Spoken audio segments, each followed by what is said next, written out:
The power method for iteration is probably the easiest to learn and the easiest to prove convergence. There's an older name that's often encountered, that of Stodola. This method was used back in the decade of 1910s on turbine blades. Those were steam turbines at the time rather than the conventional gas turbines of today. I like to give a geometric interpretation of the eigenvalue problem. You can see how matrices tend to rotate and shrink or elongate a given trial vector. Then that works into the so-called eigen problem, where you find certain characteristic directions that have a special property. The power method and its convergence are then explained. Two enhancements are shifting and sweeping. And finally, we'll have some problems in a problem session.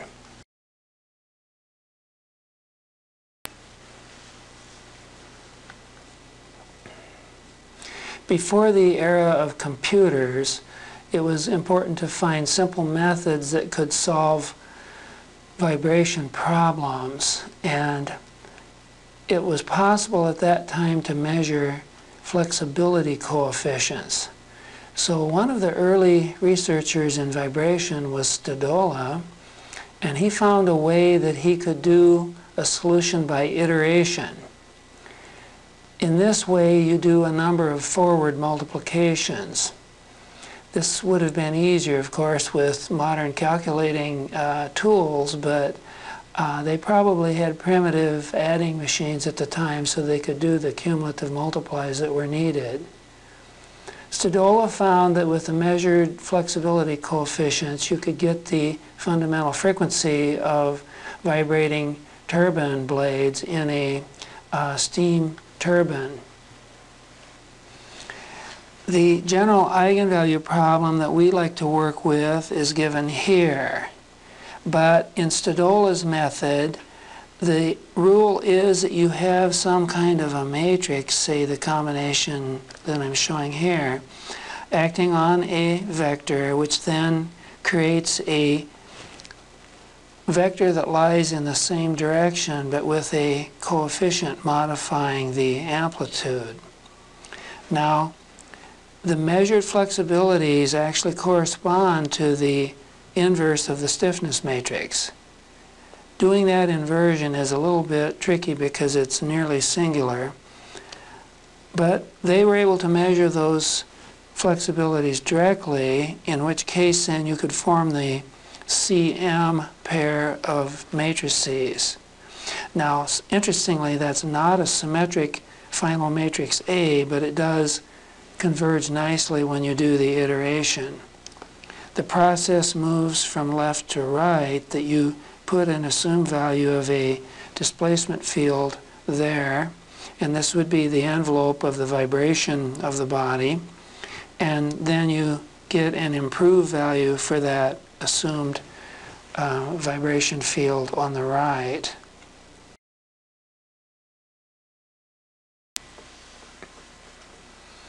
Stodola's approach has been recast in more modern forms now.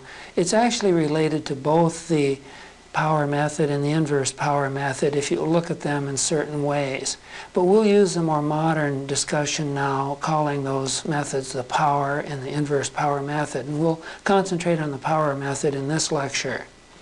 Before going into the formal methods and their proofs of convergence, though, I'd like to give a geometric interpretation of what the eigenvalue problem is.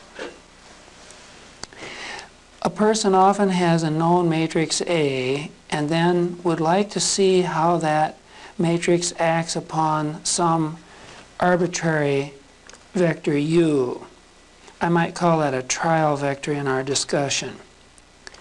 Generally, the operation AU will rotate and either stretch or compress the length of the vector. So a rotation and a stretching is sort of the general idea. But the question is there a special direction, and I'll call that direction phi, and that will be used from now on to specify a particular characteristic direction, such that A times phi will give you back a stretch factor and the vector phi again. In other words, the product A phi is collinear with phi. Now that particular direction is called an eigenvector, and the stretching factor is the eigenvalue. This stretch could either be less than 1 or greater than 1, and there are some problems where it's negative. The basic problem that we describe in Stodola's method would typically at the outset have all positive eigenvalues, but we're going to do a shift in a few minutes that will create a situation where you actually get some negative eigenvalues. The physical system itself often has positive eigenvalues when posed in the nicest way. An interesting thing is that in an n-dimensional space there are not just one such characteristic dimensions, but there are often n such directions. Now I'm showing an example in a two-dimensional space where the horizontal axis, for instance, might be u1, the vertical axis might be u2. But in general, in n dimensions, then, you would have many such eigenvectors and corresponding eigenvalues. For simple problems, the other eigenvectors are often perpendicular in the Euclidean sense, namely a right angle here. But that's not true for the general eigenvalue problem, so I don't want to overemphasize that at this point.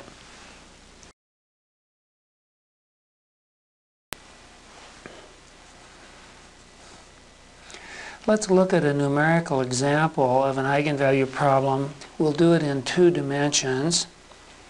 Here I take a matrix which is known, and then the question is whether there's an arbitrary trial vector here which will have the nice property that when operated on by A, it's stretched and then turned into a replica of itself. If you normalize these eigenvectors with some rule, and there are typically 3 such rules, then putting the same vector on either side of the equation gives you a rather scaled problem such that this lambda has some physical meaning. It's kind of interesting that you have been given the matrix here, but you don't know a priori what the 2 components of u1 and u2 are, nor the lambda value. It will turn out that for real symmetric matrices, though, the amount of information given and then the information desired balances out, such that in this case, for a real symmetric matrix, we really have 3 independent coefficients here, and we're being asked to find 3 numbers. The 2 displacement amplitudes and then the stretching factor. Now in this particular case it has been worked out by classical means such as a determinant solution. We're going to use iteration in this lecture, but the exact answers are unity and 6 for the stretch ratios or the eigenvalues. And then the eigenvectors, or those characteristic directions, are given here. In the smaller of the eigenvalue case, you have a unit value along the u1 axis and then minus 1/2. I'm showing the unit vector here as if it had been originally some sort of unit value in length, let's just say on a circle, lying on a circle such as that. On the other hand, the second eigenvalue with a stretch ratio of 6 and the second eigenvector lie in the direction 1/2 and 1, and a vector that originally was a small one lying perhaps a trial vector on this direction would be amplified by a factor of 6. So that if you took a set of trial vectors lying on the unit circle with their tip on the unit circle but their tail lying at the origin, then they would be mapped into some kind of an elliptical shape that's suggested here by the dashed line. And indeed, you get something like a set of principal directions here. Well, those are our eigenvector directions.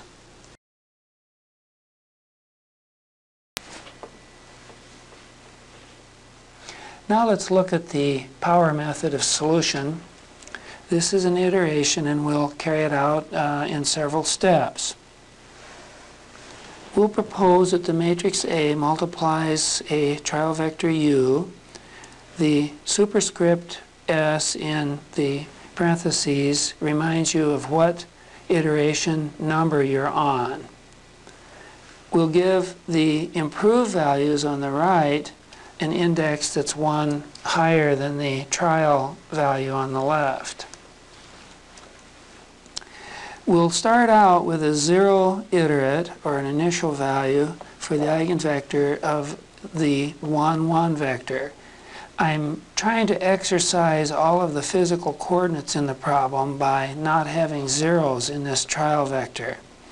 There are other choices that many people prefer, such as taking the terms on the diagonal of the matrix or the inverse of the terms on the diagonal. But we'll use this rather simple approach. That number then is put into this side, and it's then operated on. 2 times 1 is 2 plus 2 gives you 4. 2 times 1 is 2 plus 5 gives you 7. Now you have an intermediate vector here. Sometimes I call it an unnormalized vector, and you're trying to make it equal to this quantity over here. Preferably, you'd like this equation to balance out and to have a strict equality on both sides. If we do that, one way to do it is to work on the left side and then factor out the largest number, giving unity in that component, and then you have 4/7 in the other component. At this point, I'd like you to think of this as an identity, that we want to know what terms over here match these terms over here, and that's pretty obvious that the first estimate of the eigenvalue is going to be 7, and the improved eigenvector is going to have these components. So on the right in this figure, I've shown the initial trial vector, which lay actually on a unit square with a largest component of 1 in both coordinates. And then the intermediate vector, which is really A times U, is the larger red vector and is roughly 7 times as big.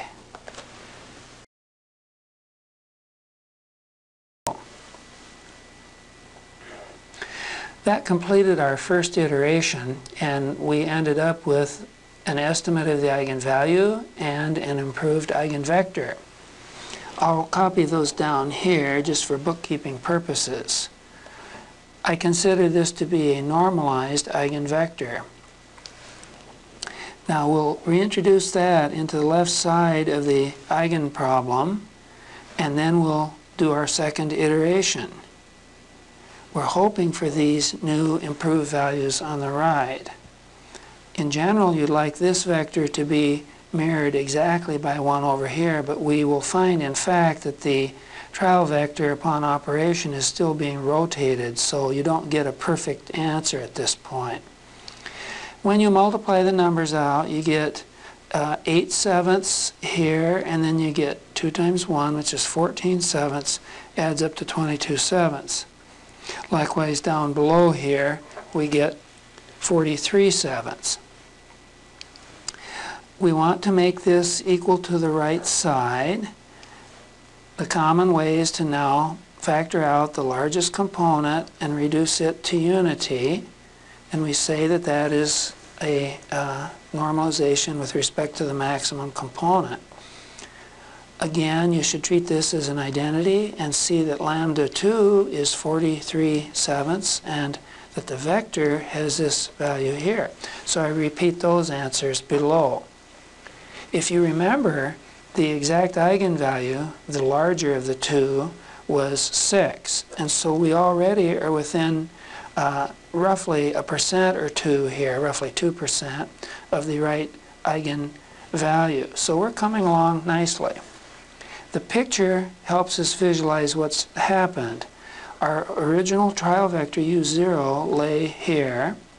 Then those unit normalized vectors, the next trial vectors, were normalized to lie this time on a square rather than the circle that I spoke about in one of our first figures. So it's quite common to use this unit normalization. And as your trial goes on, then the trial vector continues to migrate around the periphery of this square. Our U1 was an improved vector and was stretched out this distance, not quite as much as the original U0 was stretched. This was a factor of 7. Now we have stretched only a factor of 6.1. And then after normalization, we've brought down this vector U superscript 2, which is almost coincident with U superscript 1. So the direction is starting to converge pretty well.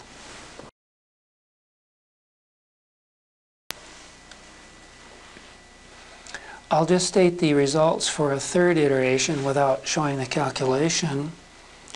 And here you find that the eigenvalue is getting rather close to the exact value of 6, only off 2 parts out of 600. And here the eigenvector, after normalizing the largest component, is only off roughly 2 parts here in 500. So these are both becoming rather accurate. I've found with practice here that to get a number of significant figures that's quite precise, it takes some 20, 30 iterations on this particular problem. And I often give that as a homework assignment to say how many iterations will give you perhaps 6 significant figures and so on. Now, in this case, our eigenvalue has converged from above, and that information is not useful because the way that we have calculated our eigenvalue is rather crude. It only uses the information from the maximum coordinate magnitude in the problem. When you have multi-degree of freedom systems, that becomes even cruder. There is a way, however, using a Rayleigh quotient that takes information from all of the components of your eigenvector at its current stage of convergence, and that really is the best estimate of the eigenvalue. Rayleigh years ago showed then that the eigenvalue in this particular problem, the way we're doing it, should converge from below. And since the eigenvalue in this problem is the reciprocal of the frequency, that shows that frequencies are converging from above. And that makes sense because it means that a model of your system, and as you're trying these directions, contains a lot of potential deformations that require higher energy. And to get the lowest frequency, as we're trying right now, means that you've got to find the particular shape that is the mode shape for the fundamental mode. And any content of higher frequency modes will contaminate that solution and make the frequency estimation higher than it should be. Anyway, problem 1 in the problem session, we'll discuss that.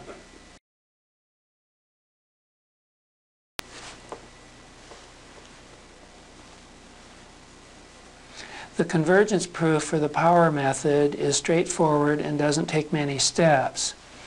It's based on the idea that the matrix A that we're using is going to typically be real, symmetric, and positive definite.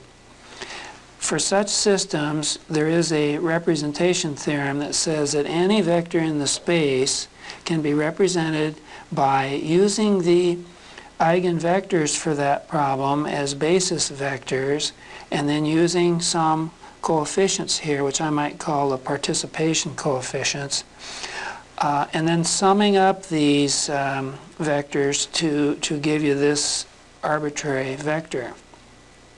And it has to do with the fact that these eigenvectors span the space involved, your n-dimensional space, and they point in all possible directions.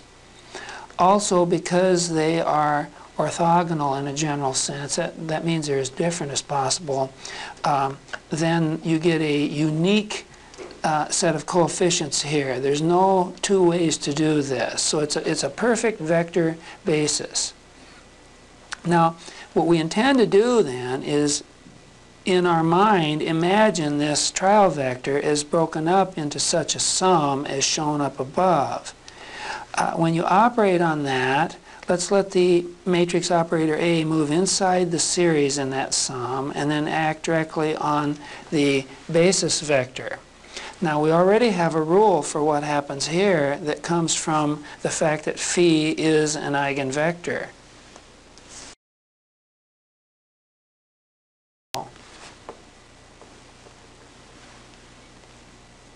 The special condition is that phi is an eigenvector, and therefore the product A phi will yield lambda phi. So I show that here under the summation, where previously it was A phi. Now for a specific eigenvector and eigenvalue pair, I get lambda I phi I. The coefficient zi just goes along for the ride here. Notice then that your original quantity on the left is being broken into a series sum, and that the vector here that has the largest eigenvalue will be enhanced because of this lambda coming out front. Now, seeing that, you might like to try this again and again, and that's what's done. The matrix A might be applied a second time. You might think of that as A squared. And then a third time to get A cubed, and so on. I'll use S here, this superscript, to act as an exponent under the meaning that A squared means A times A, and then A cubed means A times A times A, and so on. All right, what's happening on the right side is that each time you do such a transformation, you kick out another product lambda I, and after doing S such iterations, you get lambda I to the S power. And so you can see that this particular term is going to dominate. We can put that in a better mathematical discussion by first saying that we're going to have well-ordered eigenvalues where this largest one is larger than the others, and each in turn is larger than the lower numbered eigenvalues. Then, when we expand the right-hand summation, which is shown here, we take the large coefficient out of the last term here, and that coefficient is lambda sub n super s. It's really to the power s. To make up for that, we have to divide each of the other coefficients by that same term. And then you see that you get this ratio on each of the lower components. And because the number s grows as you iterate, you have this increasingly large exponent. What happens ultimately is that these terms here start dying out relative to this dominant term.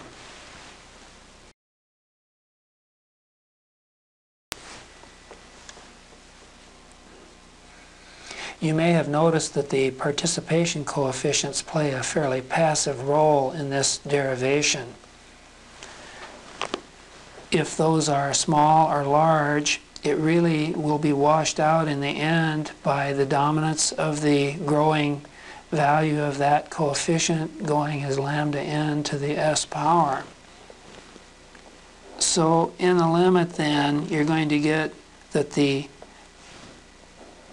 vector that you have on the left side here, due to all these successive transformations, is going to approach the eigenvector corresponding to the largest eigenvalue. one side issue might be if this coefficient z sub n had been picked exactly 0, then you would have a problem because except for round-off error, you couldn't converge to that one. So it's presumed that in your trial vector, you've exercised the physical coordinates in a way that gets some component or some part of the dominant eigenvector. Now, there will be a second vector that will be the most stubborn one to die out as you do the iteration. I call it the most stubborn, unwanted eigenvector, and let's suppose in our case it would be phi n minus 1. That would be the eigenvector corresponding to the next to highest eigenvalue. Now, we're going to give an example here, say with 4 degrees of freedom, where we are converging on this eigenvalue and its corresponding eigenvector. But the next smaller eigenvalue is going to be trouble. It's dying off in the ratio of lambda n minus 1 to lambda n. That's the same in this picture as this ratio a over b. And you can see that that number might only be, say, 7/10. And so as you converge each cycle of your iteration, you will improve your answer by some 30%.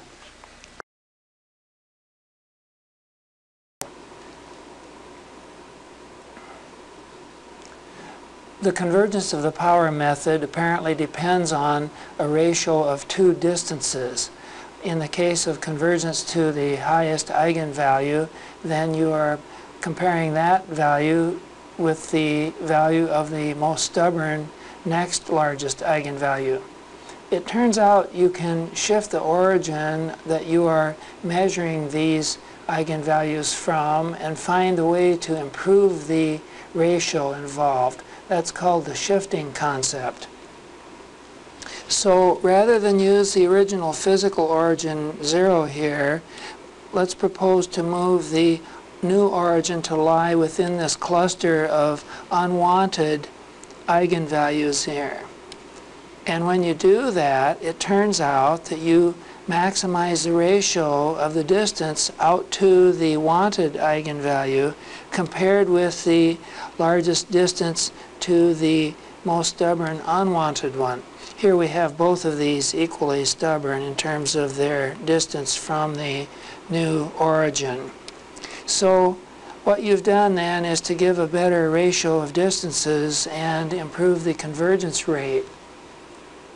It's not obvious that this trick works. In other words, you might think that if you change the origin of the eigenvalue, that it might somehow affect the physical problem, such as the eigenvector quantities and the directions the eigenvectors point in, but that does not turn out, and we'll look at the equations in the next figure to show that.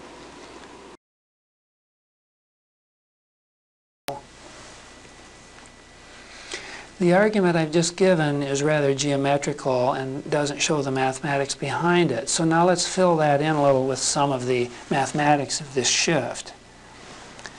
Here was our physical problem in which lambda played a physical role.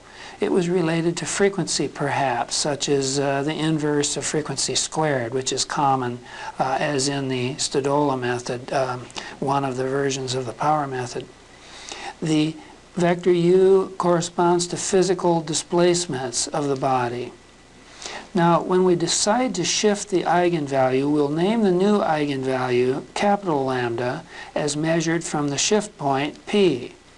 Mathematically, we've just subtracted off this distance p from the physical eigenvalue to give you the shifted eigenvalue.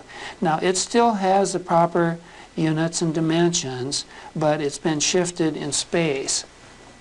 If we put that into the original physical law, we now have, in the old physical eigenvalue spot, we have cap lambda plus p. Now p is presumed known, so we'll put it on the left side, and we take the product pu and put it as minus pu over here. Because matrix subtraction and multiplication is distributive, we can collect those terms together and come up with a new matrix here. It's kind of a general purpose matrix now. It's really a shifted matrix. And then we see the cap lambda plays the role of the eigenvalue in this new problem. So we're now going to iterate and find a solution to this problem, which in a sense has an artificial eigenvalue but still has the proper eigenvectors. It does turn out that you converge to the same eigenvectors as before. So that in summary at the bottom I say that you do converge to these shifted eigenvalues that are related to the physical ones by the shift distance, and that the eigenvectors converge as they did before.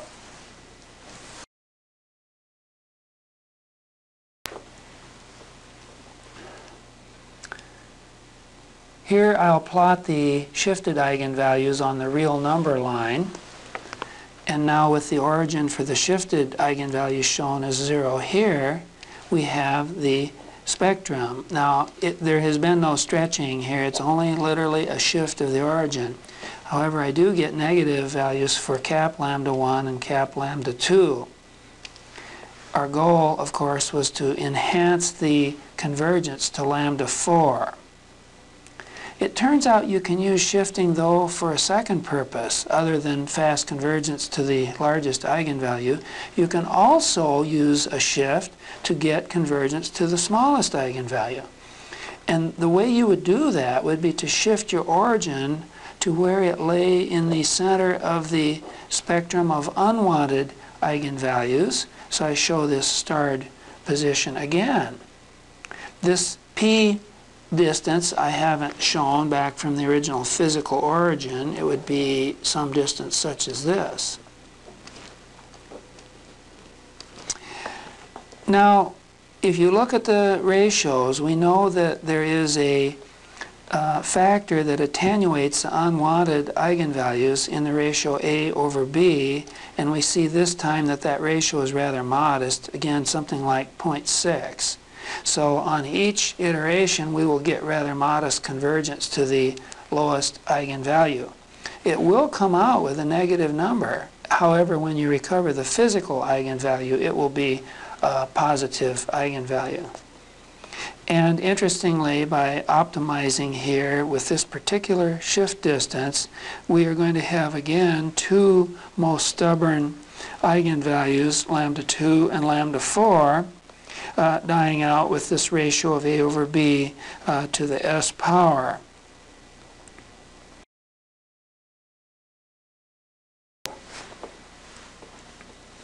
Let me make some comments about the power method. First of all, we've seen that it naturally converges to the largest eigenvalue. If we use shifting, we can improve the convergence to that large eigenvalue, or indeed by shifting somewhere to the higher frequency range, we can often get convergence to the smallest eigenvalue. So that gives us the eigenvalues that lie at the extremes of the eigenvalue spectrum, the smallest and the largest. Unfortunately, currently we don't have a way to get the interior eigenvalues, and shifting alone will not do that. We'll try to fix that up in our next section. You might note that there is either one or two most stubborn, unwanted eigenvalues and eigenvectors as you converge to the wanted solution. You might think of this as a contamination of the vector that you're iterating. Remember that, because that contamination is a special type, and we'll come back to that point later.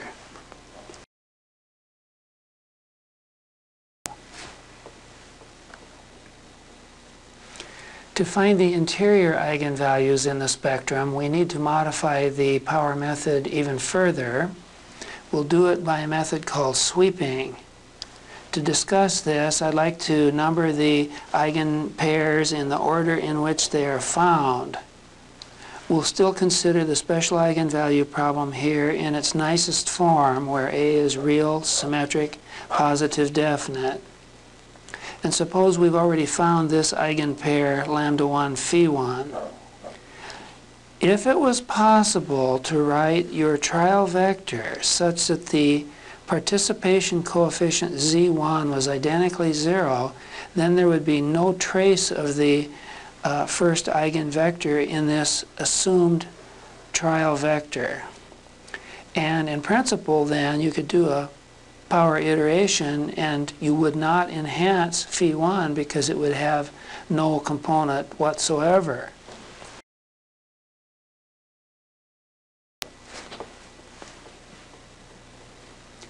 It is possible to choose trial vectors that have no component of earlier vectors that have been found.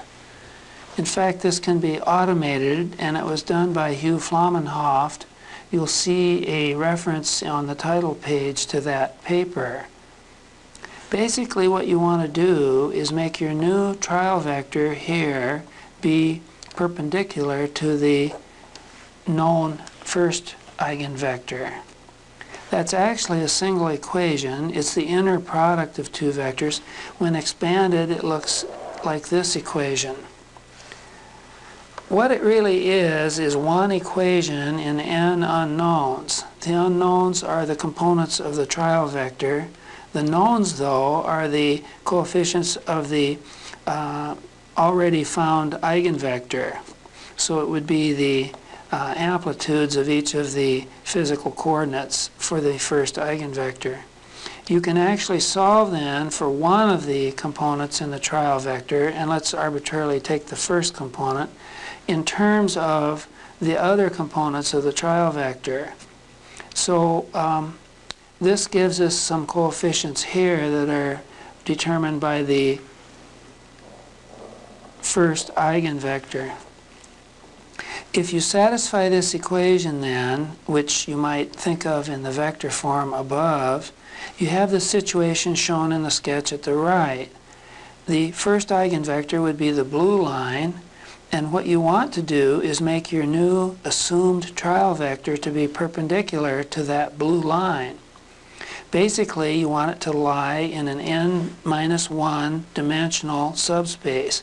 Sometimes I call this a hyperplane because in an n-dimensional space, it's a plane-like surface, such as this, perpendicular to that line.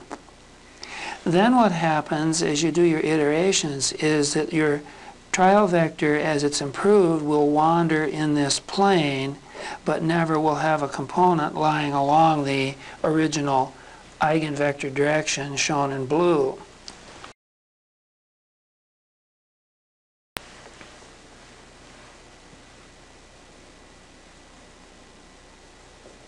The mathematics of the sweeping are carried out by forming a sweeping matrix. This matrix is a transformation that acts upon an arbitrary trial vector here and turns it into a swept trial vector on the left. What is done essentially is to ignore the first component in your arbitrarily chosen trial vector, since there are zeros in the first column of the matrix. So basically that one's thrown away, and then the swept vector on the left is formed by proportionally taking terms of the u2, 3, 4, and 5 up through un that you had arbitrarily chosen. The first equation that we found then was an equation for the first component of the trial vector in terms of other components.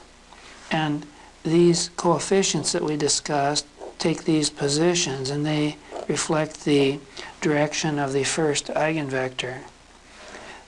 The other columns here show units in the main diagonal and directly map the components of this swept vector, namely u2, u3, on down to un, directly from your trial values. So it's an interesting process in which you put the arbitrary vector in here. The method throws away your first number but replaces it with something very carefully chosen to make this vector then swept of all content of the first eigenvector. One way to do this is shown in the bottom, where you introduce the sweeping matrix on the left side of the equation. Then, as this equation is iterated, you'll find that your trial vector, originally put in here, will be swept.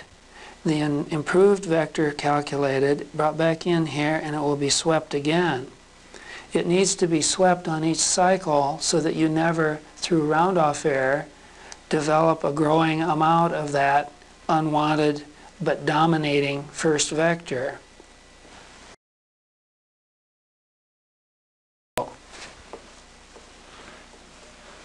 A natural worry might be that the sweeping matrix would affect the convergence process in some way. I'll just give a heuristic argument that as you start to converge towards, say, phi2, the second eigenvector, then we know that phi2 is orthogonal to phi1, and so the sweeping matrix does less and less as you converge to the right answer, and in the limit does nothing at all to the trial vectors that you're iterating. Another comment is that because of the way that matrix multiplication is associative, we can multiply the first two matrices rather than doing the sweeping operation separately. And what that does is then to build the sweeping matrix into the transformation matrix A. Together I'll call it a dynamic matrix number 1, which not only has the structural properties in it, but also sweeps out the first eigenvector, so that you do not need to continually sweep. In fact, you build it right into your transformation matrix, so the sweeping is automatically carried out.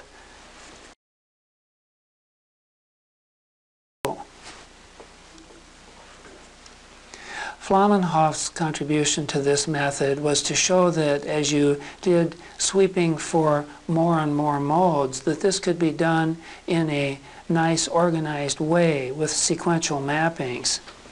So that if you wanted, for instance, to solve for the m plus first mode, let's say, then you would have orthogonality conditions on this trial vector being orthogonal to the first mode, to the second, and on up through the mth. Now he showed that there were matrices S1, S2, on up through Sm that could be multiplied together to give that effect. Those could be absorbed into the dynamical matrix, again called D sub m, which would then sweep out all of those undesired modes in question. This allows you then, in principle, to get all the modes in the problem by sweeping perhaps from the largest one on down, or conversely the smallest one on up. In fact, in practice it's found by commercial code developers such as the McNeil-Schindler Corporation that usually sweeping for about 6 such modes at a time is about the best you should do, and then you need to do a shift after that.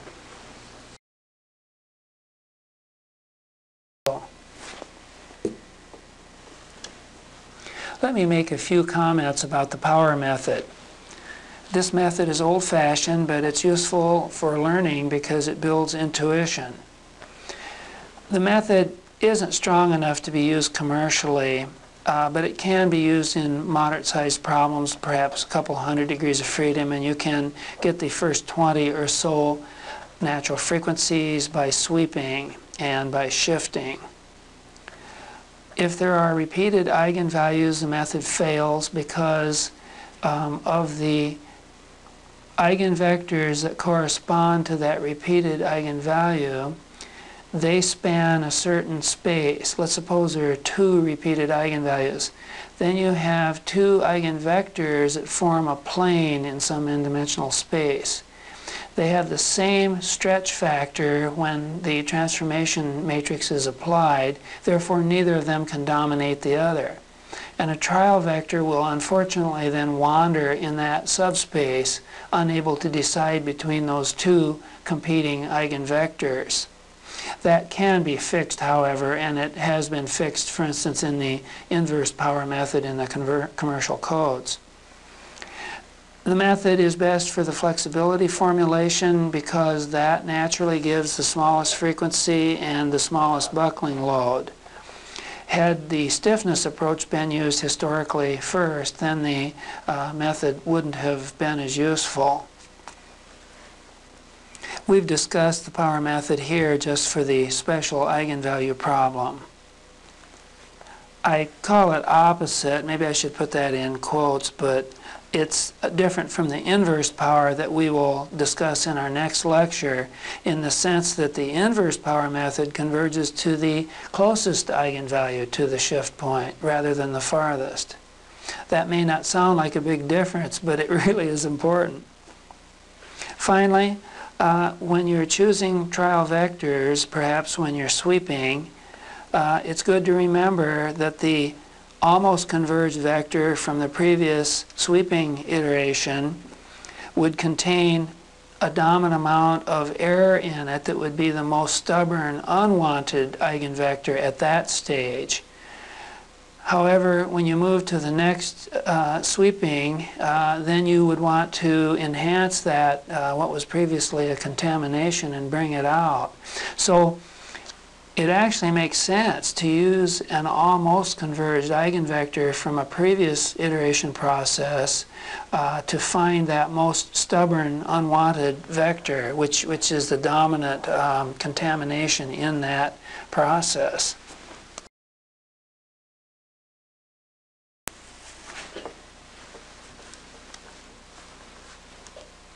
I've mentioned that Rayleigh, more than 100 years ago, realized that approximate solutions to vibration problems often led to frequencies that were too high.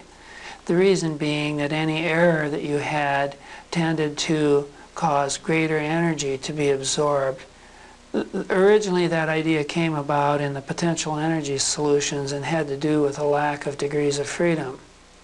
We have something comparable here, though, when you iterate, in that if you're trying for the lowest frequency, which is a common situation, that you have an answer that has an eigenvector that's near convergence, but it's contaminated with higher mode content, and therefore they correspond to higher frequencies. So in this case, you would find that you approach the wanted eigenvalue, which is one of the extreme ones, say the smallest, from above in that case. If you're trying to get the largest eigenvalue, you should approach it from below. In other words, it's hard to get an answer that's super perfect, that lies on the other side of the modal and frequency content in the problem. For the sample problem that we discussed earlier in the lecture, we had the matrix shown, 2, 2, 2, 5, an unknown displacement vector, an eigenvalue, and then the displacement vector again. In this case, this will converge to the largest eigenvalue. And the claim is that if you use the Rayleigh quotient, which is really the best available estimate of the approximate eigenvalue, that in approaching the eigenvalue 6, that you will approach it from below. Now, when we did our original work on that, we found that our first estimate of that higher eigenvalue was 7. That was found on the basis of a unit normalization where we divided out by that component. Basically, you were getting information only from that component of the problem.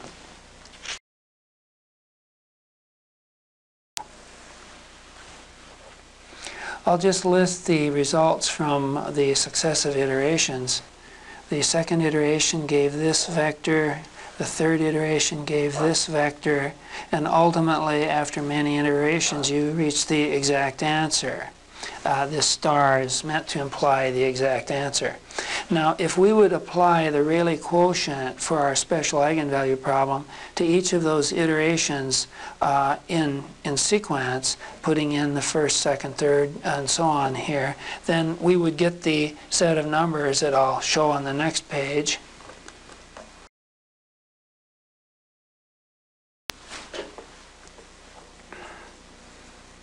Let me show the first calculation for the Rayleigh's quotient explicitly. This will be the one from our first iteration, and here was the vector that we found, entered both on the left and the right side, then in the denominator in both sides. Here you have the multiplication following this product, giving this vector. Then you do that inner product and get 7.9 over 1.3. That leads to an eigenvalue shown here, which is a little lower than the exact value of 6. The second iteration, when you use the Rayleigh's quotient, comes out 5.9997, and look how fast that's converging now. I'll just add the third one here, which came out to all 5 significant figures, so you certainly have as much accuracy as you'd need from the iteration side of the process. Other data in the problem are not as accurate as 5 significant figures, such as Young's modulus, all the material properties and dimensions and so on. So it really doesn't make much sense to carry the process a lot farther than that. So the convergence happened very quickly, and when you use the Rayleigh quotient, the problem converges from below.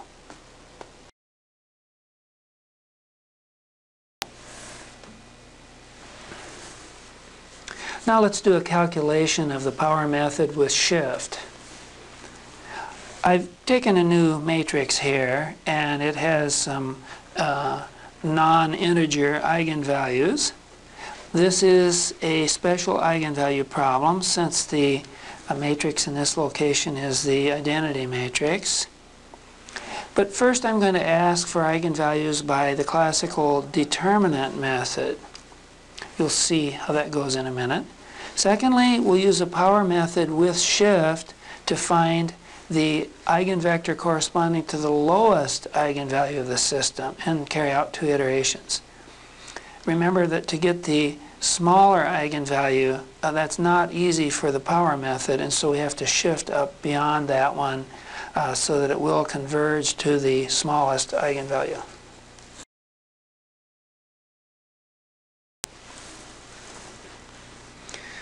The determinant method is a classical method, and that will provide us with our baseline solution. The equation of the coefficients of the matrix here is that the determinant of the coefficients must be 0. We combine our matrices together because of that distributive property. We find this set of terms. This is a quadratic equation. We have to collect terms, use the quadratic solution here, and you get 51 plus and minus some terms here. Turns out to be 25.5 plus or minus 25.005. And then these become the eigenvalues. One of them is rather large, the other one is moderately small. So on the real number line with the origin here, we've got one fellow sitting right here and the other one way out here somewhere. So if this is the, call it the lambda line. So we're going to need to shift away from the origin out far beyond that first eigenvalue, hopefully toward the second one, in order to emphasize the first eigenvalue and to find it with the power method.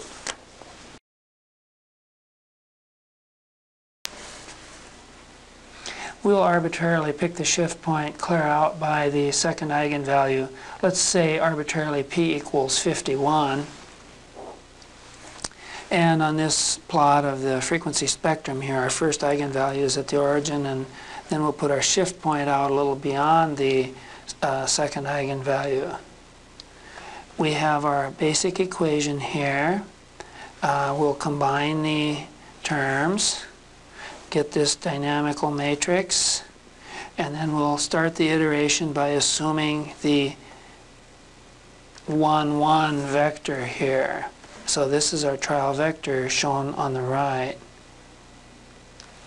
Then we carry out that operation, and you'll get minus 45 and plus 4. Something unusual happens on our first cycle.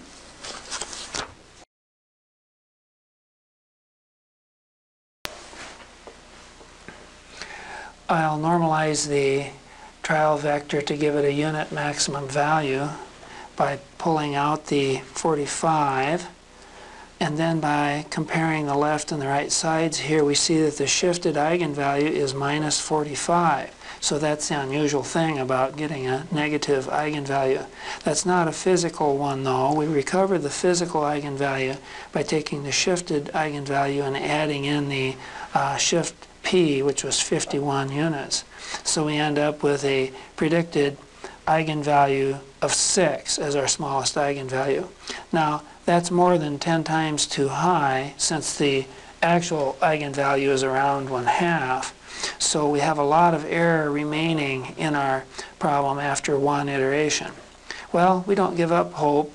Here we take the normalized vector and put into the left side of a next iteration and carry out the multiplication.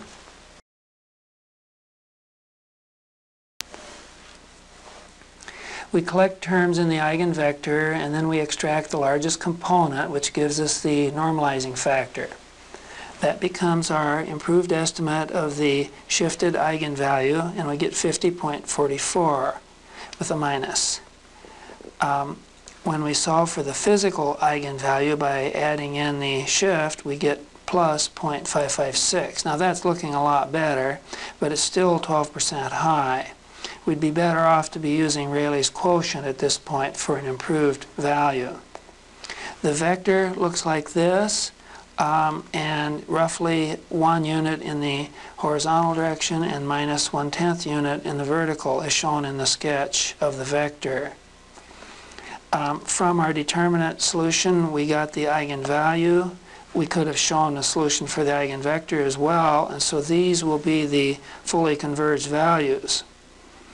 The eigenvector is actually in pretty good shape, even after just the 2 iterations shown above, about 0.1% in error.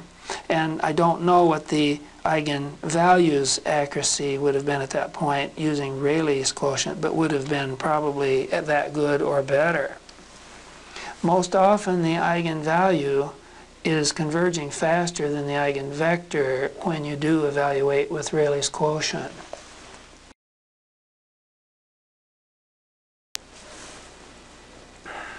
I'd like to do a numerical example of sweeping now. We'll take our standard problem that we've studied before, and we know what the answers are. The highest eigenvalue is 6, and the corresponding eigenvector is shown here and is plotted in blue in the sketch. We know that if we have that answer in hand, which would have happened naturally with the power iteration without any modification, then we would have these two in our hand. So now the question is, can we create a sweeping matrix D1 and solve for the second eigenpair? We would expect that to converge to the eigenvalue of unity and a vector that's perpendicular to this blue one here. Well, let's go through the formal process. We can guess what the answer is, unfortunately, because my problem is only 2 degrees of freedom. So we know that the vector direction is a dashed line, but we're not going to exploit that explicitly. We're going to just use the constraint equation here, which says that the new trial vector here should be orthogonal to the known first vector here.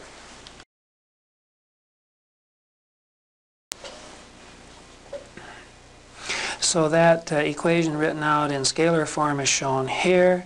Then we solve for the first component of the trial vector in terms of the second.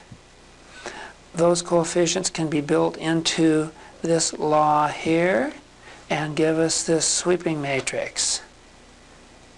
We put the sweeping matrix in the position on the left side to modify an arbitrary trial vector such that it will be swept to give a swept vector, but actually we absorb these two matrices together, as is common practice, to give a swept dynamic matrix. Now we're free to put in an arbitrary statement for the assumed eigenvector.